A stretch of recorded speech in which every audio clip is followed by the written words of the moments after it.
Welcome to the Work is Weird Now podcast. Whether you're nearing retirement, entering the workforce for the first time, or caught somewhere in the confusing muddle in the middle, you're likely sensing it and you're probably living it. We know we are, and we want to know why. Listen in as we interview experts and everyday people like you to find out how best to navigate the ever-growing weirdness of work in the modern age. Cool. Welcome to Work is Weird Now, our wrap-up episode for season 4, I think, right? Yeah, season 4. We're already deep into planning stages of season 5. It's a good time to stop and reflect on what we've done over the last few months. And they're all kind of blending now, aren't they? The seasons, because I can't believe that we are at the end of season 4 and are recording season 5. That's insane. Who'd have thought this time last year? I know, and that's what's crazy about it. The whole thing actually is because for this episode, we're going to look back at the whole year as well, not just over the last season. And I can't believe the entire podcast has been confined to this year. It feels like it's been going forever. For a long yeah. time. Yeah. And So it was this funny. time last year when we were like, how do we bring this idea to life? And I don't think we never did like a predictions thing. Maybe we should do that actually. We didn't do any predictions for like where did we want to be in a year's time? Because I don't ever think we'd have said we'd have done 4 seasons. No, and I think we both just went for the lean startup model approach to this, which is basically just start and see what happens, which is why if you have been listening since the start, you know that our audio quality has hopefully improved a little bit over that time period, but has plenty of space to go still. So There's space for growth, that is for sure. yes. So should we talk through the episodes? Because then I also want to talk a little bit about some of the things that have just happened in the past couple of weeks and some things in the news, because it's all going off in the world of work at the moment. It is. It feels very timely. Yeah. So let's talk through who we had on this season. So we started the season actually at the end of our Finance Forum series, which was great. And then we kicked off with Lucy Standing, who was wonderful. Really love that episode so much. It really started season 4 with a bang and such an important topic. Some of the things that weren't truly on my mind, on my radar, really, but then when she really started to get into the data, and some of the shifts that people make from moving out of senior roles into that space and then finding it really, really tough, even people who've been so successful in their career, it's phenomenal. And she is just she's just a brilliant voice, isn't she? She says how it is. She does. And we were talking about, am I too old for today's workplace? And she's just comes armed with all these stats and information and passion and advocacy around people over 45, I think is her official age range, which feels alarming for this 47-year-old.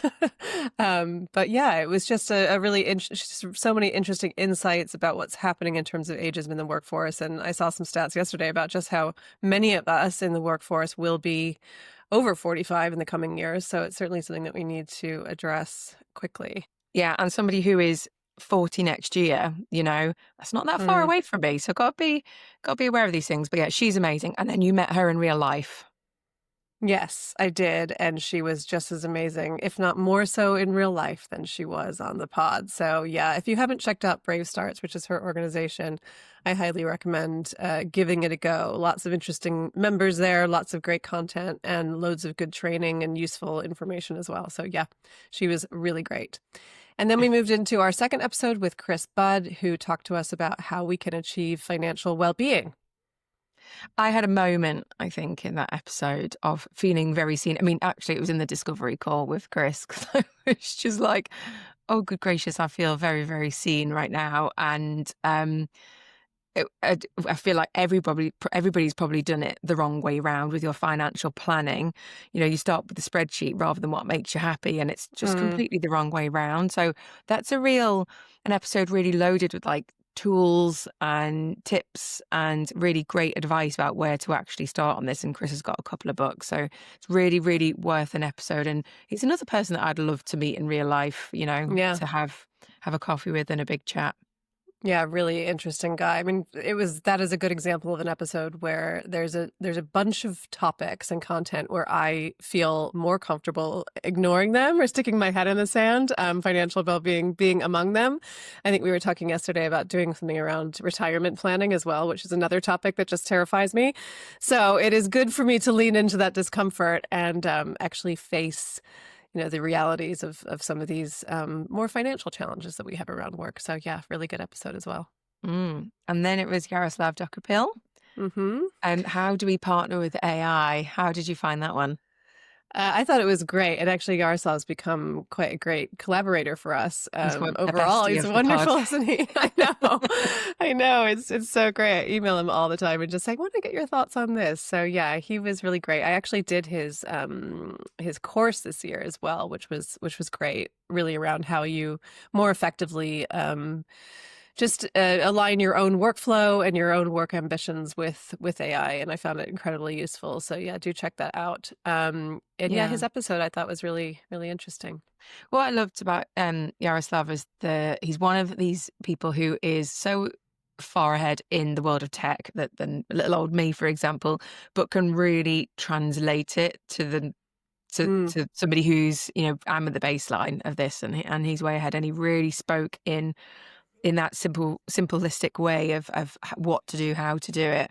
And then exactly like you say, he's just been so open to helping us learn and how we can apply it, moving forward and how we help teach others too. So yeah, like that, I remember that standout moment. He's like, yeah, I just took all the transcripts of your pods and popped it through and it just taught me everything about you guys, like what you're like, how you interview, what your personality's like. And we were like, huh? You were like, tell us, what are we like? Because I don't know.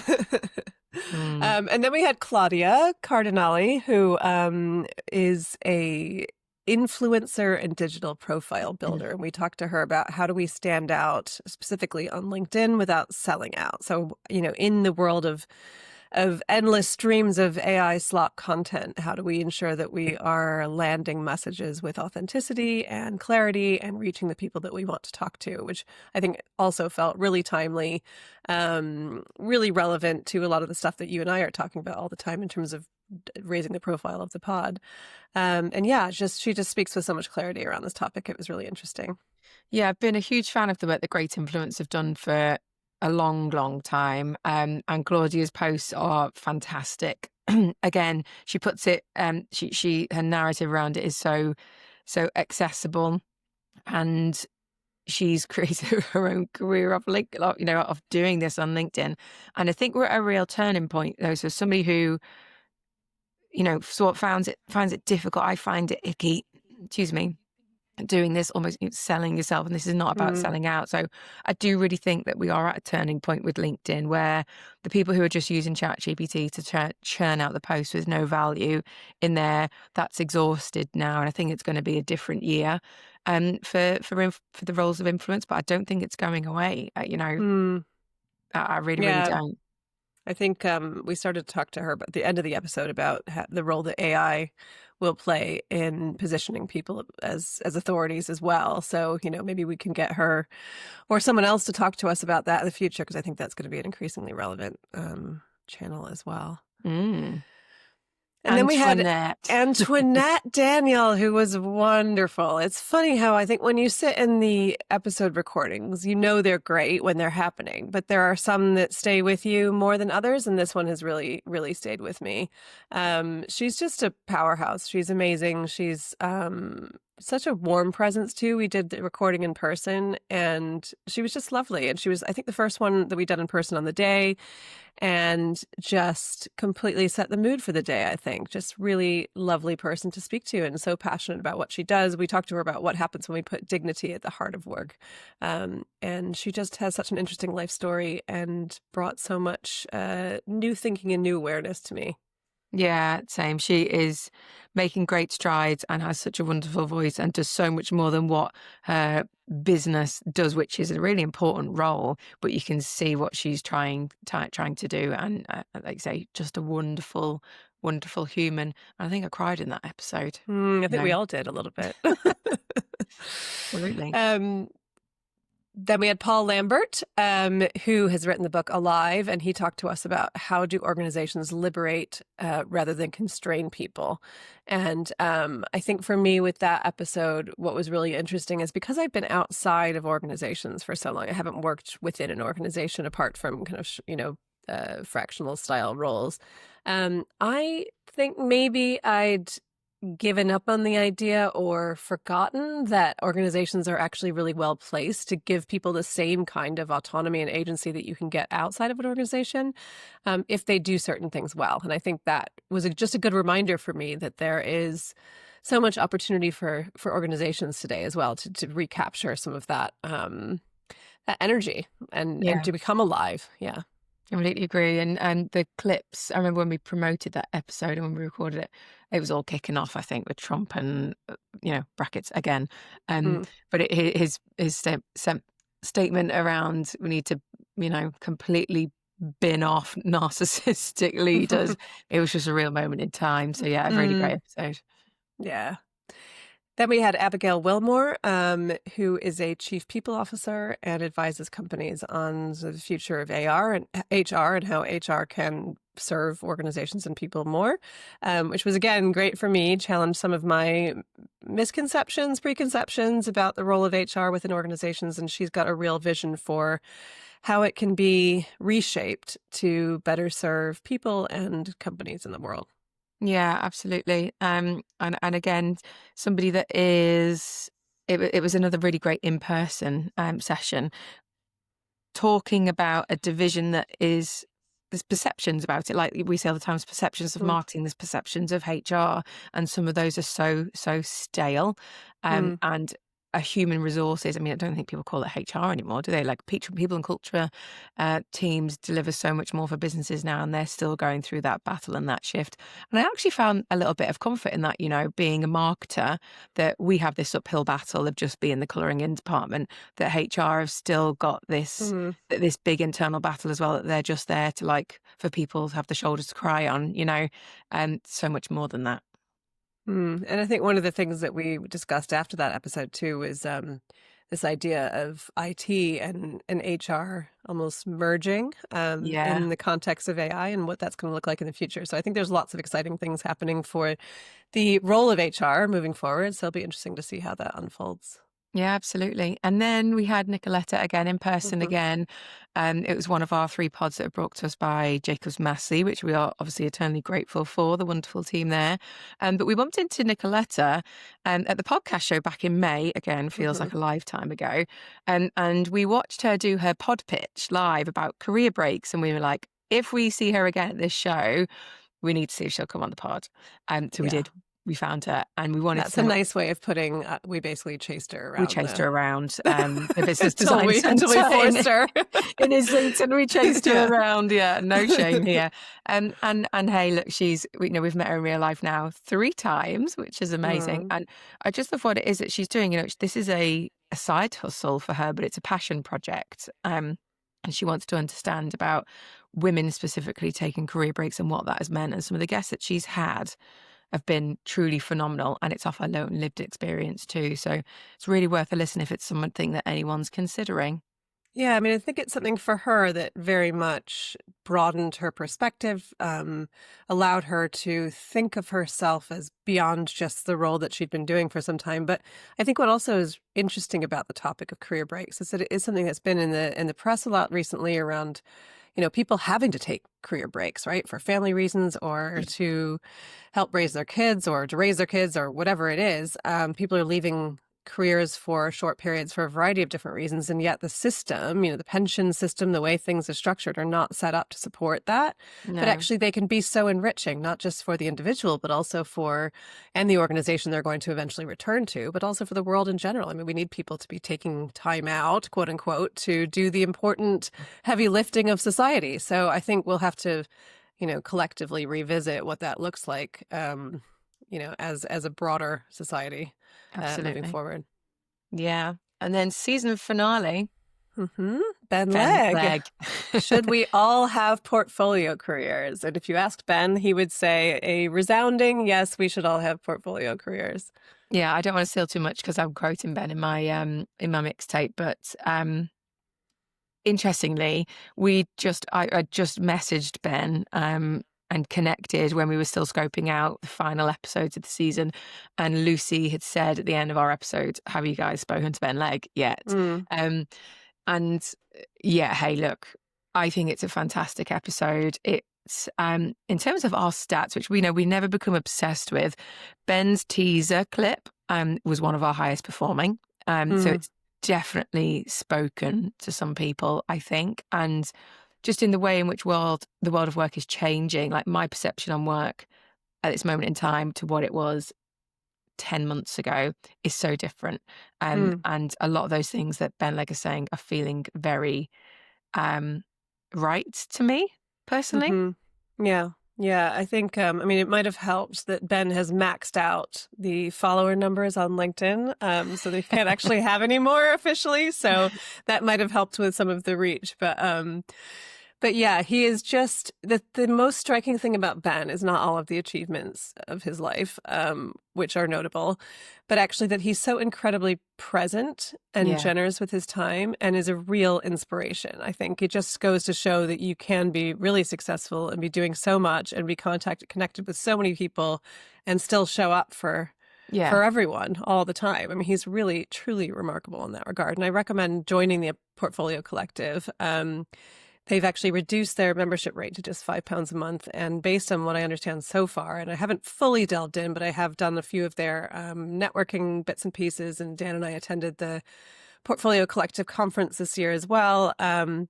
It feels like it's full of interesting people doing interesting things and everyone just wants to help each other. It's a really nice environment. So I recommend checking that out as well. Yeah, I couldn't agree more. And that is on for when December does eventually wind down. And that's gonna be, it's on my list of things to do. So yeah, that is season 4 in a nutshell. And we've got some mega things planned for season 5. I'm very excited. We start recording next week. Actually, I think we've got our first one next week. And we've got 3 more lined up. So yeah, we've got a big long list, big long spreadsheet, which maybe is a bit retro these days. Maybe we need to find something more. I'm definitely in the inboxes of some people on LinkedIn. So if you're listening, guys, please reply to me. But before we do jump into the mixtape, I wanted to just chat about some of the things that we've just been up to the past few weeks, because I can't actually believe some of the things that we've done. We hosted a session at Work Tech's masterclass sessions, and I'm still pinching myself, I think, from that. It was a real career highlight. And yeah, I don't know, the feedback we've had from it, the effort that we had from the people who helped us bring it to life, and for Work Tech for trusting us in doing something a bit different. And that was their brief, we are a festival, do something a bit different. And how that then landed was amazing. The fact that our 4th panelist, ChatGPT, went down an hour before is still one of the funniest moments like ever. But yeah, how do you feel?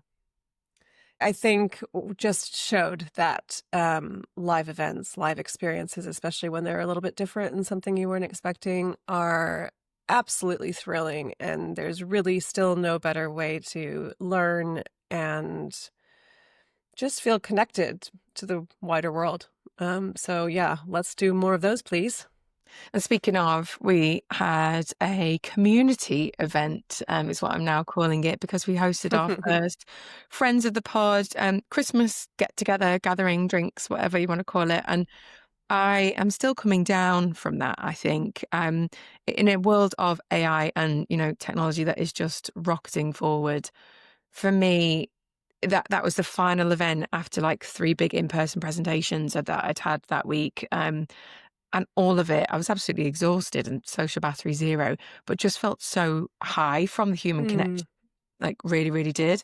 And just having those people who we hadn't even met in real life, most of them, just felt so good. Like so good. Yeah, it was amazing to see people really make an effort. Previous guests that we didn't necessarily expect would show up. They've got busy lives and lots going on in their own right, but just to see them there and to see that they showed up, first of all, on their own, as in some cases, not knowing anyone else there, and just really excited about meeting new people and integrating with the wider Work is Weird Now community was great. So yeah, look out for more of those events. Highly recommend that if we send you an email and invite you, then please come, because they're lots of fun and you'll meet lots of really interesting people doing cool stuff. So yeah.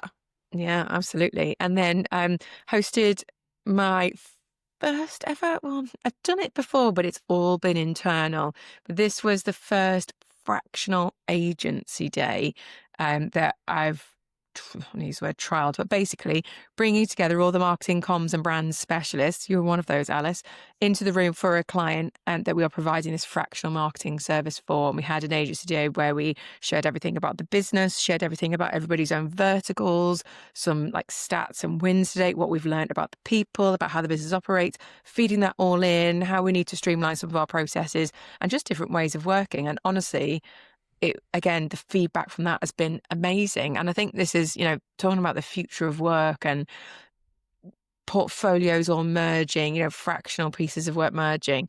That was, again, I'm still coming down from that, I think. And I'm really, really pleased to see how that's starting to unravel. I think 2026 for me personally, that's going to see a lot more of that. And I'm excited about it. Yeah, very cool. That was a good day. Was. And then there's been a few things on like social media about work that I've really enjoyed. So somebody tagged Jamie Lang, Made in Chelsea star, influencer, on LinkedIn, having met him like 15 years ago in uni or something, and all of the reasons, and it was so beautifully written, all of the reasons as to why she'd be great working at one of his businesses. Anyway, it went viral, obviously. He replied to it, which was amazing. But then other people were like, if Jamie doesn't hire you, I'm going to hire you. And it just made me think about what Claudia Cardinali said. I wouldn't, if I was looking for a job now, I wouldn't be even bothered with a CV. And I thought it was just such a great move. Yeah, what a way to get attention. It was, again, and it was very well written, very well delivered. All of it. Here's the things I'm great at. Here's what I need to develop at. Here's my results. Here's my impact. And I was like, that's better than any CV I've ever seen. Yeah. Well, Jamie Lang had a baby yesterday. So, sure did. Congratulations. Jamie, if you're listening, congratulations. Yes. Yeah, if you'd like to come on the pod, let us know. Yes, let us know. And then there's been two things that have been in the news just about Gen Z, and I'm wondering, do we bring this to the table for season 5 episodes potentially? Lilypad careers, and that's how Gen Zs are operating. And I'm like, is it just Gen Zs though, or has that been going on for longer? I'm not sure if that's actually fake news, but I'm wondering if we explore Lilypad careers a bit more. And then the other one was mental health days for Gen Z, that shouldn't they be granted for them? And for me, that irked me a little bit. And I was a bit like, that's not very inclusive, right? Why is that not for all generations? Why is it just for Gen Z? It also says something broader about the way that we treat time and work, and should we be better at just matching our energy to our work styles? And why do we have to have a special day that we give up? It's just another example of perpetuating structures that don't serve us, right? By saying, okay, here's where you get to go work on your mental health, but actually, if we worked a broader view of that into our entire schedule, then maybe we wouldn't be needing those days quite so much. Exactly that. Yeah. So just some hot off the press work stuff that maybe we will look at in season 5. Yeah, and we've got She Shapes AI coming up as well. We are media partners for a global awards program. And I think what's very cool about She Shapes AI organization more broadly is that it's very focused on obviously women and the role of women in AI, but also just the kind of ethical side of AI as well. So what are people actually doing that is promoting the positive benefit to society? Because I think we all hear about the potential of AI, but we don't often see it actually being applied in ways that serve the world around us and solve the big problems that we face. So yeah, we'll be getting more involved in that, and look out for the awards ceremony in March of next year. We'll get to check out who the winners are. It should be a really interesting mix. So yeah. So excited to do some of the judging. I can't even believe that I'm saying that, but we're judges, but it's going to be so amazing. Like, honestly, I can't wait to just read it and learn what people are doing. I'm so excited. Yeah. So should we do our mixtape? Yes. Yes, this is an interesting experiment here, like it all is these days. So we're going to run through our personal mixtapes of Work is Weird Now 2025. So track number 1, the big idea that stayed with me this year. Dan, do you want to kick us off? Portfolio careers. I hadn't heard of it at the beginning of the year, and I'm finishing the year thinking, well, this is the way to go, right? Mm-hmm. And Yeah. this is the woman who, if you'd have said a couple of years ago, would you take a 12-month contract? I'd have said, hell no, where's the security in that? Mm-hmm. And now I'm all in for this portfolio career life. Yep, diversity is the new security. You heard it here first. My big idea is this real shift from it's not unrelated, but it's a bit tangential. So my big idea is this shift from credentials to contribution, right? So this idea that actually all of the stuff that we've been spending our entire careers and our education building, I'm an expert in this, I have this degree, so on and so forth. Actually, those things are becoming less and less relevant to the world that we're in now because obviously they help us build a knowledge base, but actually what we are now facing is a world that is looking for the value that you provide. And I think Ben Lag said it really well in his episode that,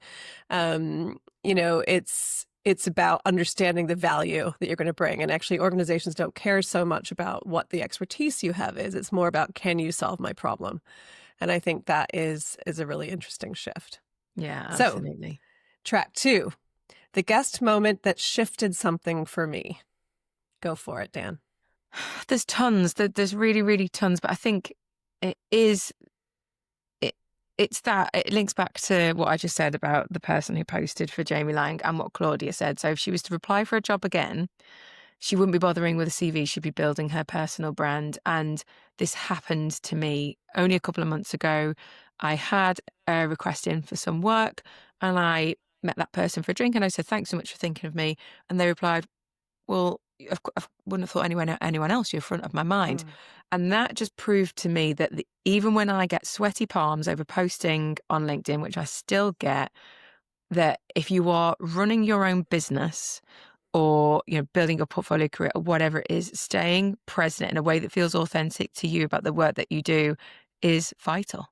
Like building your network and staying present in that network about the value that you add and what you bring and the type of person you are is vital, because that is what is going to help you win work in my opinion.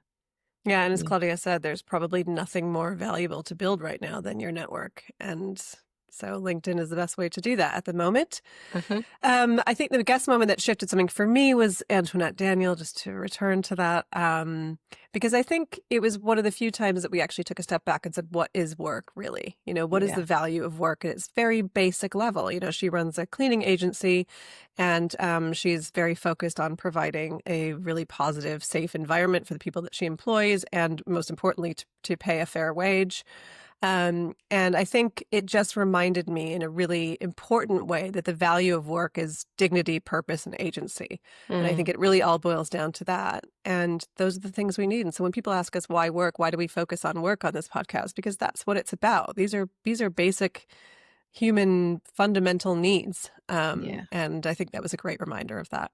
Yeah, absolutely. So what's your most human work moment of 25? Yes.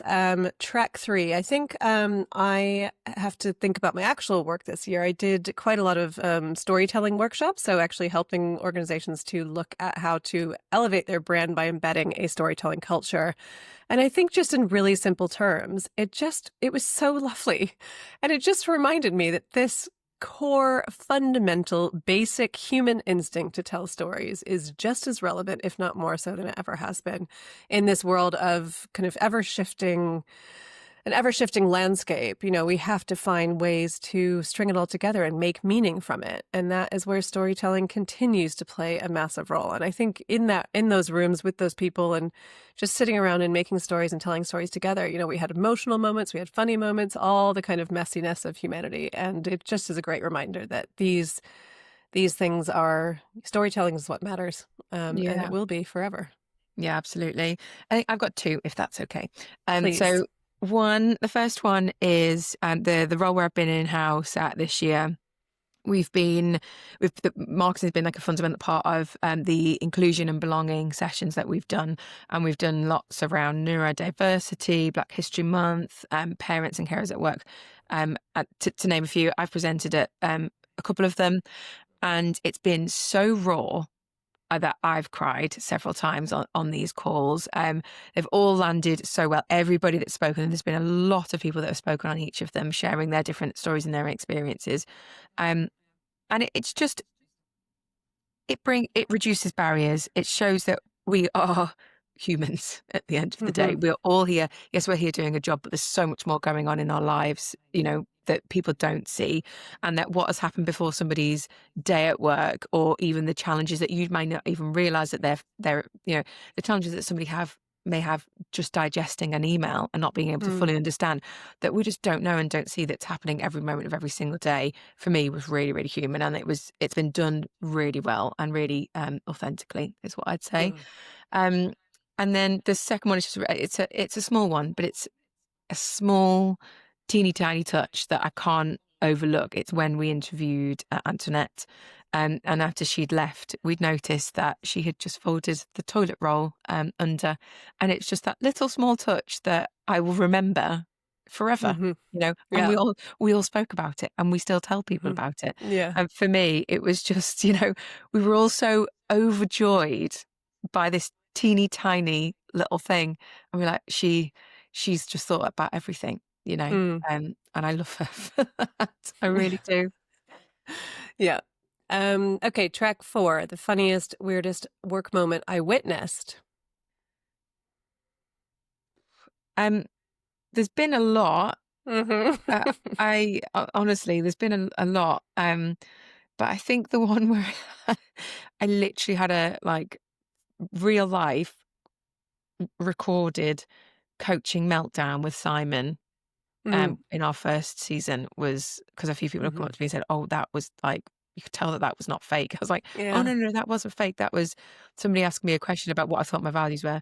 And I can still feel the inside sinking feeling of that. That was really weird for me.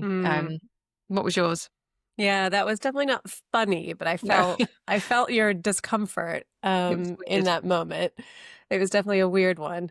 I think for me, I think that maybe this is a little bit self-indulgent, but I think there's just been so much funny stuff that's come out of us doing this pod in terms of the things that the doors it's open, really. And I've had lots of moments where, when we were at Work Tech and we hadn't actually seen this word before, but they introduced us as leading a masterclass. And we looked at each other like, oh my God, we're running a masterclass on AI. And I just, things like that. I'm just like, how did we get here? Yeah. So yeah, there's been lots of moments like that. I mean, my sister-in-law, bless her, she's probably listening. Thank you. She sent me a screenshot of her Spotify Wrapped, and she was it was her number 1 listened to podcast of the year. I had another friend send me one that was on its top 5, and these are probably people who don't listen to a lot of other podcasts. So this is it. I love it. Yeah. It's just it feels like we've entered into some rooms and some realms that we have maybe a little bit of imposter syndrome around, but it's just great. It's so fun. It's so much fun. Yeah, it is, and we're so grateful. I just don't ever think we thought we'd be in these places, and here we are. But what a fabulous thing that we could get ourselves in them. So. Oh yeah.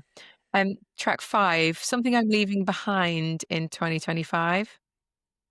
I mean, for me, it's the belief that I have to choose a single lane. I think I've felt for so long, like even though I've been doing lots of different things, I had to somehow find one way to put my wares forward, one shop front. And I just don't think that's true anymore. I can be all the things. I can be a brand strategist and a podcaster and a AI expert, quote unquote. And so I think this year's just taught me that kind of portfolio life is not just a glitch. It is the operating system. So yeah. Mine is similar, actually. It's just this old habits and mindset about work. There's still it's trained behaviors, isn't it? There'll be sometimes when my brain reacts to something, and I'm like, I have to check myself and unpick it. But I think that awareness is really, really important. So I can't think of just one, but there are some things that I just still shift to of being like old school work, and remind myself that no, that doesn't have to be that way. And I think that's probably from Sunil that's helped. Like, Mm. are you challenging yourself of what is, is that normal? Is it real? Like, just turn it on its head. Do you have to take it on in that way? So yeah. And I remember starting out after I left my full-time role last November, like racing to be at my desk for 8:30 every day. I was like, no one's watching. Like, it doesn't matter. Like, it really, and it's those old habits that I really want to leave behind in 25, because some of them are still there. Yeah. So moving on to track 6, what are you going to take with you to 2026? Just being totally open-minded, genuinely totally open-minded about what could happen. I'd love to say I'm leaving the imposter behind completely, but I'm sure that will still pop up at some point. But I just want to be completely open-minded about the opportunities that can happen.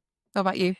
Yeah, I think for me, it's this idea of generosity. I think just saying yes to things, doing things. It doesn't even feel like generosity. It's just saying yes. Going for it, trying things, giving out knowledge and information, and supporting people, and saying yes to every opportunity to do that kind of thing. And yeah, just I think that was a big thing I took away from the Portfolio Festival, actually, was just give, and some things will come back and some things won't, and that's fine too. And that's fine. Yeah, I love that. I'm exactly the same. And so many people were generous with me in their time in the beginning.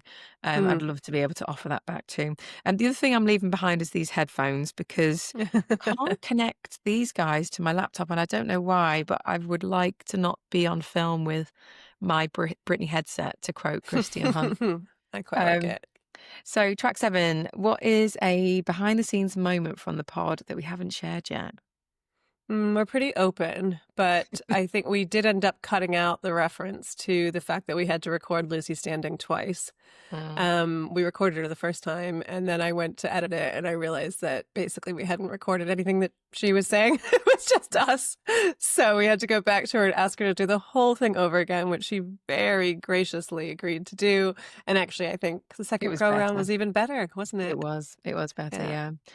For me, it's all the lols. So there've been a lot of lol moments. Like the beginning, there is the soundproof scarf. We were like, how do we make this sound better? And you had a scarf over your head. When I thought the window had blown off because it was like crazy. There's just been some real, laugh moments. I was trying to read Mark Hayward's bio, and there's something in there that I just quite simply can't say. I've got real giggles on that. I just think there's some real laugh out loud moments of us at times not really knowing what we're doing and trying to get through it, and then you look back and you go, oh, that's really pretty funny. You need better sound by having a really good microphone, right? Yeah. Not scarf over our heads. But the funny thing is that Riverside reminds us of it every time I log in. That is like the opening picture. It's great. Riverside does us dirty all the time. It takes these snapshots of your face, which I then pull to put on the website, and some of them are just so hideous. It's like we shouldn't be allowed to have our faces on screen. Please don't use the one that is currently on my little host square right now. That is horrific. Yeah, same. Track 8, a moment that changed my mind in 25. I think for me, I've been on a real evolution with AI. It's actually hard to believe that I only really started integrating it this year, because I've basically been on a journey, right? I started out using it almost as a replacement for my thinking, and have completely come full circle, and have now learned how to integrate it into my thinking in a way that strengthens it and augments it and doesn't replace the things that make it authentic and truly my own. So I think I've just completely, maybe it's not changed my mind, but I've learned and evolved so much with the use of AI, and I'm really excited about the potential in the future. You have to go through that though, I think. Because I think you're like, oh, look at all these things it could do. I feel like you have to go through it to go, actually, this isn't better. It's quite weak. I feel like you have to go through that to learn and come out the other side. But that's a really good one. Yeah. I almost went back into full-time employment. There was a moment earlier in the year around March time when I didn't think that my consultancy fractional working thing was taking off. I'd had some little pieces of work, and it hadn't even been that long. it'd been like 4 or 5 months or so, but I had that, do I just need to go back into full-time employment? And there's life things that are happening, right? Mortgages to pay, like nursery fees to pay, all that stuff. But stuck it out that grit that bit longer and went on the hunt for more, for more work, chased down more leads and things like that I'd been working on. And here we are. And I'm so glad that I didn't go back on it. Mm-hmm. Me too. So track 9, if 2025 were a song, this would be it. Now, I'm probably going to answer this question in a slightly unconventional way because I'm going to actually talk about my favorite album from the year, which was Lily Allen's whole West End Girl album. And the reason I loved it, and I was thinking about this yesterday, was because I think it is anti-algorithmic, right? It's sort of the opposite of AI. It feels like that truly novel creativity, human creativity that we talk about, the thing that AI can't ever replicate, which is novelty, the sort of original thinking.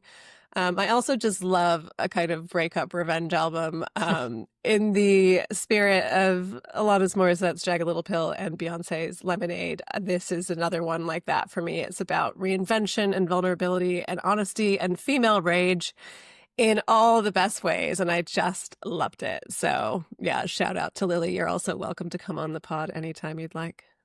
Anytime you'd like. Anytime you'd like. Have you read a book? I can't remember what it's called. The Yellow One. It's a very good read. It's a very, very good read.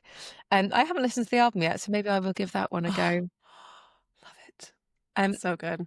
I can't, and the Spotify Unwrapped just come out, which is also, I love it. It gets better and better every year, so good to them. My average age listening is 25, and I'm like, mine's 19. And my 14-year-old daughter's was 21. So what does that tell you? I mean, that's epic. But my top songs were the Trolls album, which probably shows you what has been the theme of this, the soundtrack of this household. It is a great album, and it is NSYNC, may I add, not just the Trolls. It's NSYNC, if anyone remembers those guys. I love my music, right? But this year for me, it hasn't been about loads of change in music. So it's been about just listening to some of my faves. And, there's been so much going through my brain this year. And I think this has been me settling into like portfolio careers and spinning lots of plates and all of that stuff that I've actually just enjoyed running and doing things like that with no sound. So I feel like it's kind of silence as the soundtrack. It's actually the silence because there's been so many other things going on. There's been so much information that we've said so many times. This pod has poured so much information into our brains that actually my soundtrack has potentially been the opposite to set that out. But that's a cheat answer, No, mine. To be honest, like, I spend so much time walking the dog with my phone next to me with the ChatGPT interactive voice open, just talking to it about all the various ideas I have. So I make sure that I capture everything. So that's probably, her voice has been the soundtrack to my life. And as I mentioned the other day, I think my voice is morphing into hers, which is a little bit alarming. Yeah. So I think she might be your soundtrack. So this isn't our last recording of the year, but it is our last wrap up of the year. But thank you to everybody. We are so eternally grateful, and we are so excited for 2026. Yeah, we have so much planned. And I think we see this, yes, as a podcast, and we really appreciate you all listening, but we also see it as a platform. And we hope that it is a platform for talking about, just exploring some of the weirdness of work and talking about what it could look like in the future. And I think that requires a community. It requires input. It requires, live events and all sorts of things that we hope to do next year. So yeah, please get involved and give us some suggestions, give us some feedback. Everything is welcome. The good, the bad, and the ugly. So yeah. Thank you. Thank you. See you in 26.